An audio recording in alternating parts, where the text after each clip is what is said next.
एक बार की बात है, एक गांव में छाया नाम की एक लड़की रहती थी। उसके पास कई जादुई शक्तियां थी।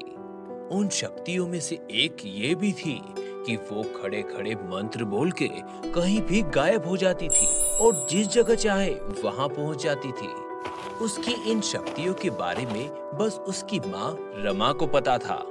रमा ये बात सबसे छुपाती थी क्योंकि उसे डर लगता था कि उसकी बेटी को कोई उन शक्तियों के लिए परेशान न करे। दोनों की हालत कुछ ज्यादा अच्छी नहीं थी क्योंकि रमा भले ही गरीब थी पर ईमानदार थी। एक दिन रमा ने देखा घर में खाने को दाल चावल नहीं है।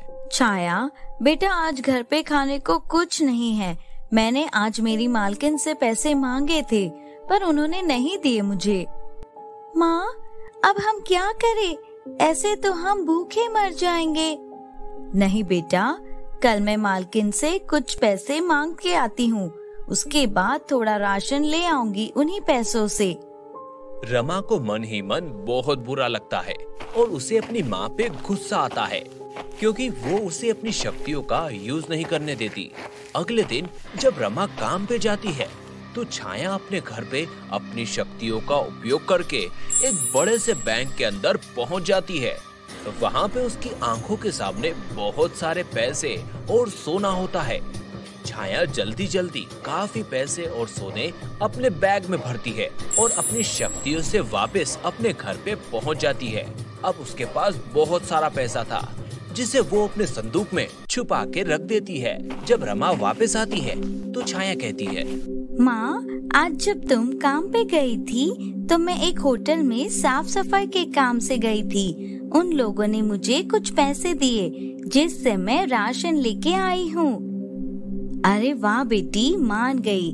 तुम भी अब मेहनत करने सीख गई हो। मुझे बहुत खुशी हो रही है।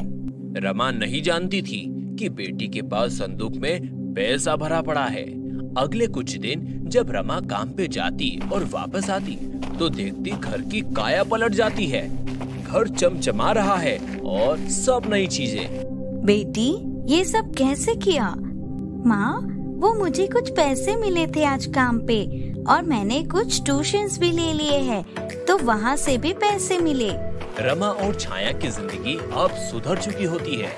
बैंक से चुराए हुए सारे पैसे छाया लेकर अपने घर को महल बना देती है। अब छाया संदूक देखती है तो उसके पैसे काफी खत्म हो चुके हैं। वो अगली चोरी का प्लान बनाती है पर गलती से वो उसी सेठ के घर चोरी के लिए आती है जहां रमा काम कर रही होती है। चोरी करते हुए रमा छाया की परछाई को देख लेती है। असल में जब छाया गायब होती है तो अपनी शक्तियों से उसकी परछाई नहीं छुप पाती। तब रमा समझ जाती है कि उसके पीठ पीछे उसकी बेटी चोरी करती है। घर आके रमा छाया को पूछती है, छाया बेटा, आज तुम दिन भर कहाँ थी? माँ, मैं तो अपने काम पर थी। झूठ बोलती हो, तुम सेठ जी के यहाँ चोरी कर रही थी। ये बोलकर रमा छाया को बहुत खरी खोटी सुनाती है। छाया उससे गिड़गिड़ाते हुए माफी मांगती है। माँ, मुझे माफ कर दो। अगली बार से मैं ऐसा कोई काम नहीं करूँगी जिससे तुम्हें तकलीफ हो। छाया बेटा, इसी चोरी के कारण हम तुम्हारे बाबूजी को खो चुके हैं, पर मैं तुम्हें नहीं खो सकती।